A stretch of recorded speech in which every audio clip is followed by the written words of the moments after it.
For these aviators, the unthinkable has happened. Their fighter was hit, and they've ejected over rough seas in the middle of the night. Their aim now is to suppress fear and prevent panic until rescued. They'll stay alive because they've had the best survival training in the world.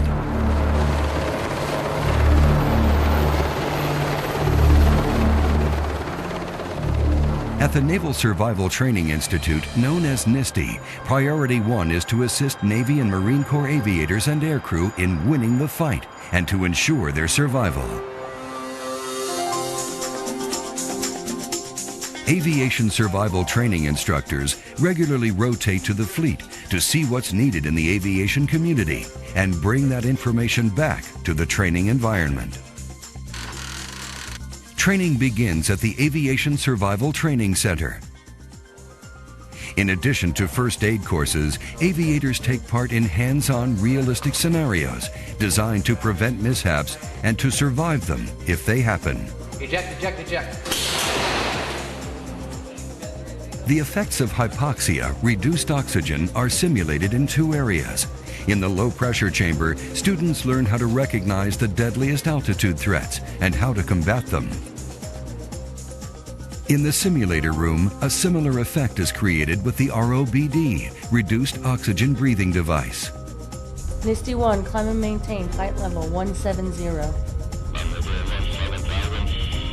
Instructors can induce hypoxia by reducing the oxygen flow to the student's mask. Pilots learn how to recognize and fight the dangerous effects while keeping their aircraft stable. Spatial disorientation is another main cause of mishaps. Pilots and crew can lose their situational awareness and think the aircraft is in a different attitude than it really is. Okay guys, sit back, relax, make sure you keep those turn buttons pushed in at all times for me. The multispatial disorientation demonstrator teaches students to trust their instruments rather than their senses.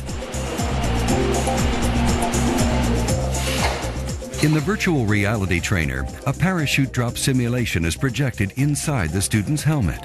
All right, now if there's a ship below you, make sure you avoid that ship. But there's no way to simulate a parachute landing without actually hitting the ground. At a nearby Alabama field, students are towed into the air, then drop 200 to 300 feet. Here's where they put their canopy control procedures to the test. But the main purpose of the parasail class is to practice landing, properly transmitting the force of impact to avoid injury. They also learn what to do in a high wind situation where they might be dragged across the landscape. Good job. Of course, not all landings are on solid ground. Water survival is the next phase of naval aviation survival training. Students learn how and when to release their canopy during a water landing. All right, step off now. As well as what to do if they're dragged across the surface. And how to manually inflate their life preserver units to help them stay afloat. The most critical part of pool training is the underwater scenarios. First is the swimmer, or shallow water initial memory mechanical exit release. Using a reference point, students crawl to the swimmer device, then operate a series of handles to pull themselves through and surface. Why is this type of training necessary? Because of incidents like this.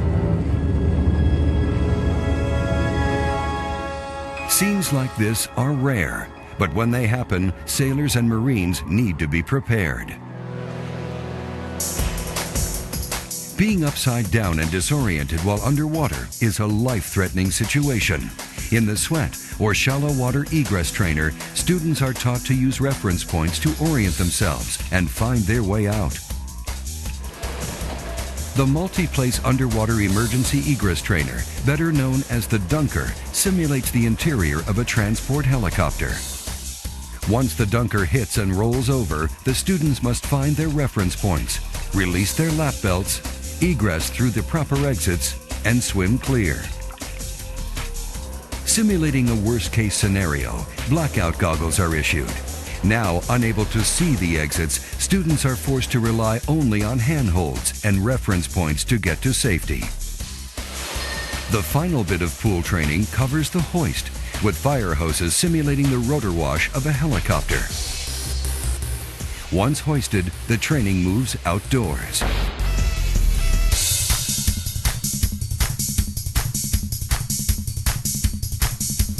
The final phase of naval aviation survival training is bay operations.